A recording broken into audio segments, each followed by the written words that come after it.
ज्ञान सरोवर में आप सभी का फिर से एक बार स्वागत है।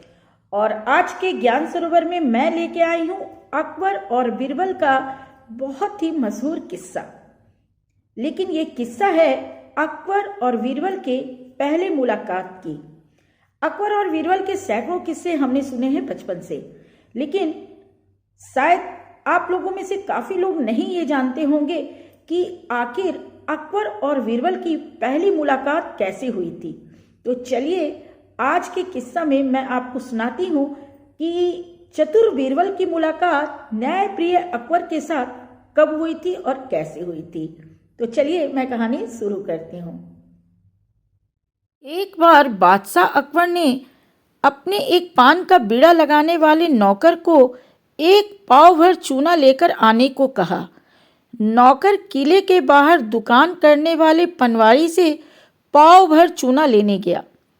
इतना सारा चूना ले जाते देख पनवाड़ी को कुछ शक होता है, इसलिए पनवाड़ी नौकर से पूरा घटनाक्रम जानता है और कहता है कि बादशाह यह चूना तुझको ही खिलाएंगे।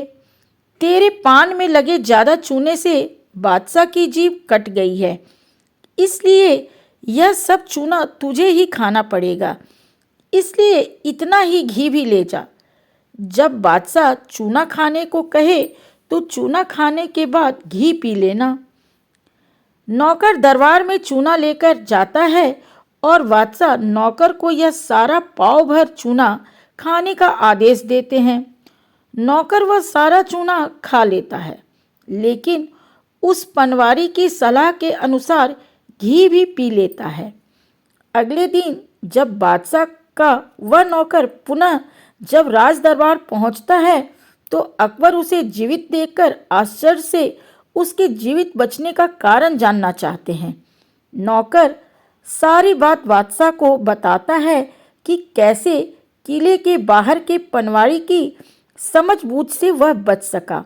बादशाह उस पनवाड़ी की बुद्धिमत्ता से प्रभावित हो उसे दरबार में बुलवाते हैं और इस प्रकार बादशाह अकबर और बीरबल का पहली बार आमना सामना होता है, यानी कि उनकी पहली मुलाकात होती है।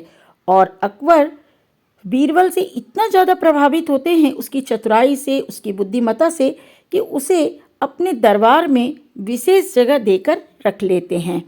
तो ये थी कहानी अकबर और बीरबल के पहले मुलाकात की। उम्मीद है कि आपको भी ये कहानी अच्छी लगी होगी। तो फिर आज के लिए बस इतना ही। अगली बार मैं फिर आऊँगी किसी प्रेरणात्मक कहानी के साथ। तब तक के लिए जय हिंद, जय भारत।